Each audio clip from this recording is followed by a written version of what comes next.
जय हिंद दोस्तों, वंदे मातरम। पश्चिम बंगाल की पूर्व मुख्यमंत्री ममता बनर्जी के भतीजे अभिषेक बनर्जी को कलकत्ता हाई कोर्ट से एक बहुत बड़ा झटका लगा है।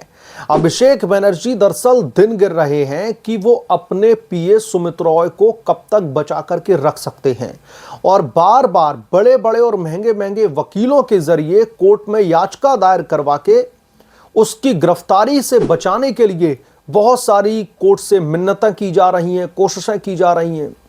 सुमित रॉय जो कि ठगी के आरोपों में अभी फरार चल रहा है, पश्चिम बंगाल की पुलिस लगातार उसको तलाश कर रही है, बार बार अपने वकीलों के जरिए अदालत से भीख मांग रहा है, जमानत की राहत की भीख मांग रहा है। लेकिन इस बार भी कलकत्ता हाई कोर्ट ने न सिर्फ सुमित रॉय के मुंह पर जोरदार तमाचा मारा, बल्कि उनके जिसका वो पीए है यानी कि ममता के भतीजे अभिषेक बनर्जी को भी 440 वोल्ट का झटका दे दिया। दरअसल सुमित रॉय पिछले लंबे समय से फरार चल रहा है। पहले मैं उसके ऊपर जो गंभीर आरोप लगे हैं वो मैं आपको बता देता हूं, फिर उसके बाद मैं कोर्ट में क्या कुछ हुआ है, कोर्ट में क्या सुनवाई की गई है, कोर्ट ने क्यों उसको बड़ा झटका दे दिया है, ये झटका कैसे अभिषेक बनर्जी के लिए भी 440 वोल्ट का झटका है, सब कुछ मैं एक एक करके आपको डिटेल में इस रिपोर्ट में समझाऊंगा। लेकिन उससे पहले आपसे गुजारिश है कि प्लीज चैनल को सब्सक्राइब कर लें और अगर आपको ये रिपोर्ट पसंद आए तो वीडियो को लाइक जरूर करें।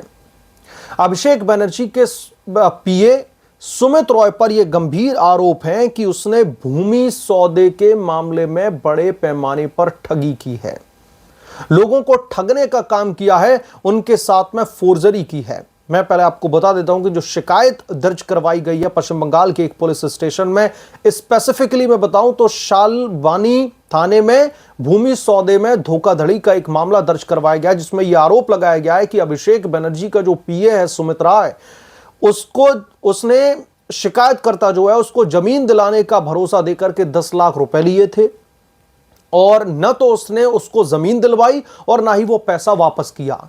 और यह धोखाधड़ी उसने सिर्फ शिकायतकर्ता के साथ में नहीं की है। इस शिकायत में इस बात का दावा किया गया है कि उसके जैसे कई लोग हैं जिनसे अभिषेक बनर्जी के पीए सुमित रॉय ने लाखों रुपए लिए। अभी इन टोटल तो करोड़ों का मामला पहुंच चुका है, लेकिन लाखों रुपए लेकर के जमीन का वादा किया कि हम तुम्हें जमीन दिलवाएंगे और फिर उसने न तो जमीन दिलवाई ना ही कोई प्लॉट दिलवाया और उन पैसों को भी डकार गए, ना पैसा मिला ना जमीन। इसलिए इसके खिलाफ में पुलिस स्टेशन में शालबनी में एक एफआईआर दर्ज की जाती है और उसके बाद से ही पुलिस लगातार इसको ढूंढने की कोशिश कर रही है। अब मैं आपको अदालत का फैसला बताता हूं। अदालत में जब इस केस की सुनवाई हुई तो जो अभिषेक बनर्जी ने अच्छे खासे वकील जो खड़े किए हैं अपने पीए सुमित रॉय के लिए, तो वहां पर बहुत सारी दलीलें ऐसी रखी गई, विक्टिमाइज करने की कोशिश की गई इस मामले में कि सुमित रॉय कितना बड़ा दूध का धुला आदमी है, उसके खिलाफ में जो आरोप लग रहे हैं वो झूठे हैं, उसको फंसाने की कोशिश की जा रही है। बहुत सारे गंभीर आरोप मढ़े गए विपक्षी जो पार्टी है जिसने शिकायत दर्ज करवाई है उसके ऊपर, लेकिन अदालत ने नहीं सुनी एक भी। अदालत की तरफ से होता क्या है कि न्यायमूर्ति शुभ्रा घोष की अदालत में जब यह मामला आया तो राज्य सरकार को मामले की विधिवत सूचना नहीं दिए जाने और कुछ इंपॉर्टेंट डॉक्यूमेंट्स थे वो भी उपलब्ध नहीं कराए गए अदालत को, इसलिए याचिका पर सुनवाई करने से कोर्ट ने इंकार कर दिया है। कोर्ट ने इधर सुनवाई से इंकार किया, उधर चूहे की तरह बिल में छिपकर बैठे अभिषेक बनर्जी के पीए सुमित रॉय की लंका लग गई, क्योंकि सुमित रॉय की इस पिटीशन में, इस याचिका में इस बात की गुहार लगाई गई है अदालत से कि वो पुलिस के साथ में कोऑपरेट करने के लिए तैयार है। पुलिस जब उसे पूछताछ के लिए बुलाए तो वो पूछताछ के दौरान सारे जरूरी जवाब देने के लिए तैयार है, लेकिन अंतरिम राहत उसको कोर्ट से यह दे दी जाए कि जब तक यह मामला चल रहा है उसके खिलाफ में कोई भी बड़ी कानूनी कार्रवाई न की जाए। सुमित रॉय की ओर से पेश अधिवक्ता ने अदालत से यही अनुरोध किया कि उनके जो मुवक्किल हैं वो जांच में शामिल होने के लिए तैयार हैं, वो पूरी तरीके से कोऑपरेट किए जाएंगे, लेकिन तब तक उनके खिलाफ में कोई भी कठोर कार्रवाई न की जाए। कठोर कार्रवाई का मतलब यहां पर है कि उसको गिरफ्तार करके जेल में न डाला जाए, उसकी चूड़ियां टाइट ना की जाएं, जो उसने लोगों से ठगी की है भूमि सौदे के नाम पर उसका जो हिसाब किताब है वो ना किया जाए। ये किस तरीके की राहत है? यही अदालत को उन्होंने गुहार लगाई थी।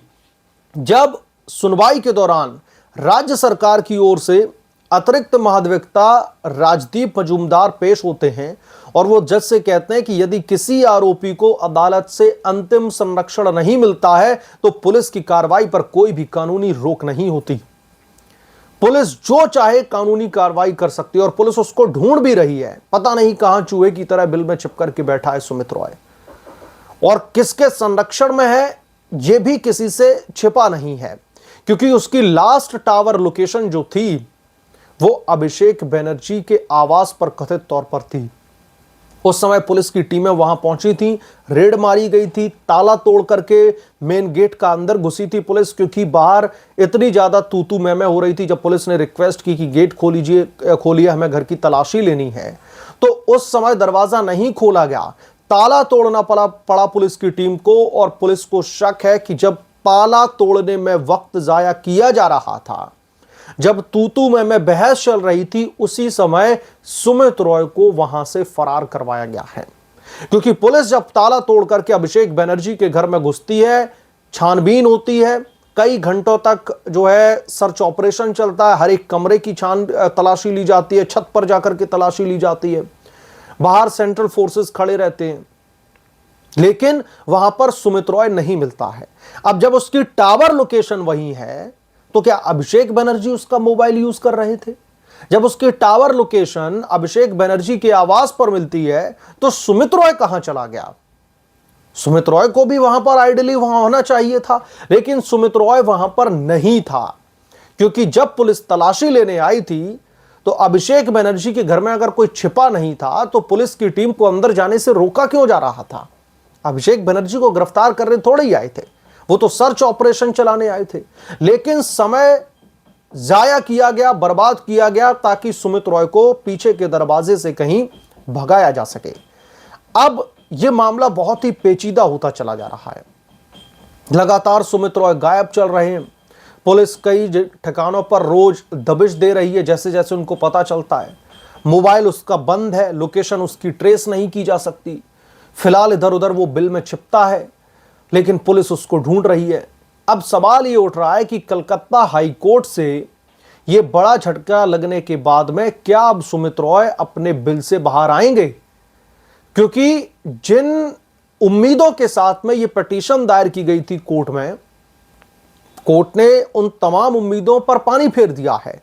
उम्मीदें नहीं, यहां पर मंसूबे शब्द करना मुझे लगता है बेहतर होगा। ये उम्मीदें नहीं है, ये मंसूबे हैं, क्योंकि किसी से पैसे लेकर के जमीन देने का वादा करके जमीन तो नहीं दिलवाई, चलिए ठीक है, वादा तोड़ दिया, पैसे जिससे लिए थे वो पैसे भी नहीं लौटाए गए।